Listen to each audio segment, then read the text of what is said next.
Let me ask you a question. If you have 600 Twitter followers, do you think you can create a buzzing launch for your new product? I'll tell you my answer. Absolutely. You know, one of the greatest misconceptions of the internet is that you need a huge audience like 10,000 people for you to have a great launch. And that is just so not true. So in this video, I want to cover 3 basics so that even if you just have a small circle around you, you can already have a buzzing launch that is impressive. Kind of like this, and this. My name is Kavan and I run a live course called Building Public Mastery.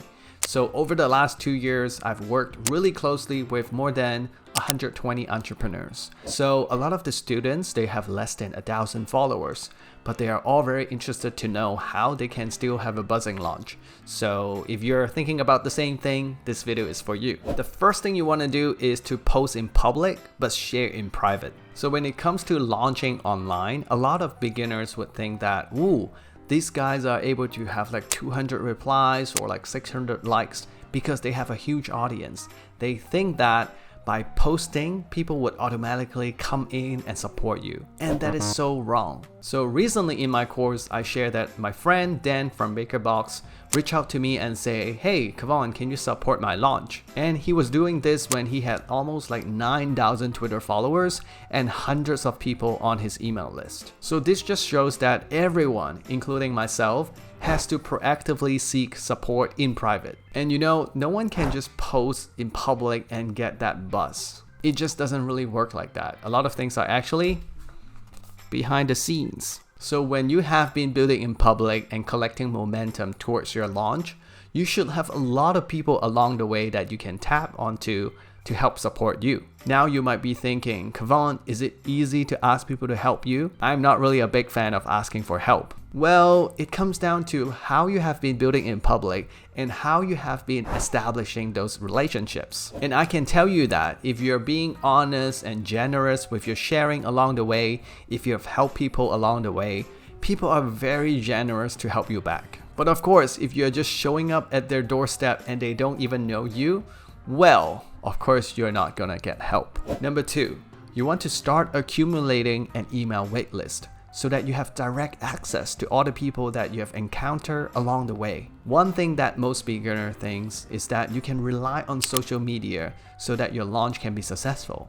Not at all. You cannot do that. Even as the author of a Twitter book, I strongly suggest that you don't rely solely on social media. Because if you don't have an email list, you're basically hoping that somehow people would see it on Twitter.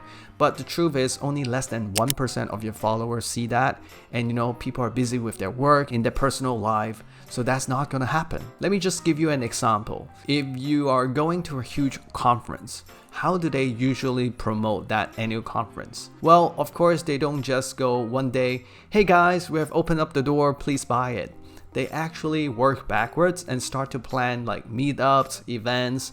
They hire promoters and everyone is trying to build up momentum so that when they open the carts, everyone's rushing to buy it. So to think about an email waitlist for a product launch is that you can start accumulating interest so that even though it's just 2 people seeing your post on social media, you have a way for them to say, hey Kavan, I'm really interested in this.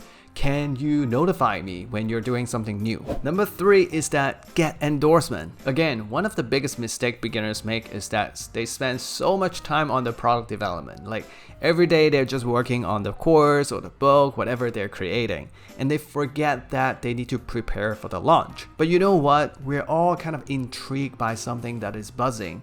When we say buzzing, what is happening?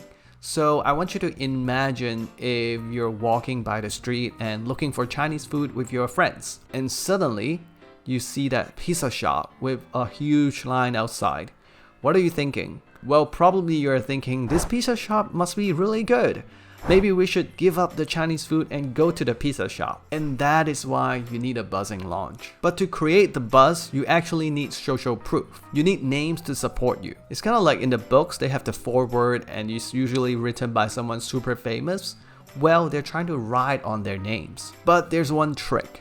You don't want to look for superstars. It's useless to try to pitch yourself to super big names that don't even know you. My trick is that I always look for people who are just 2 steps ahead of me, because from my audience perspective, these people are big enough so that their goodwill is associated with mine. And of course, it's much easier to get them to write a review for you. And seriously, that is good enough. So if you're interested in all these things related to creating a buzzing launch, I actually run a free bootcamp around my Build in Public framework to show you the steps of how to do it.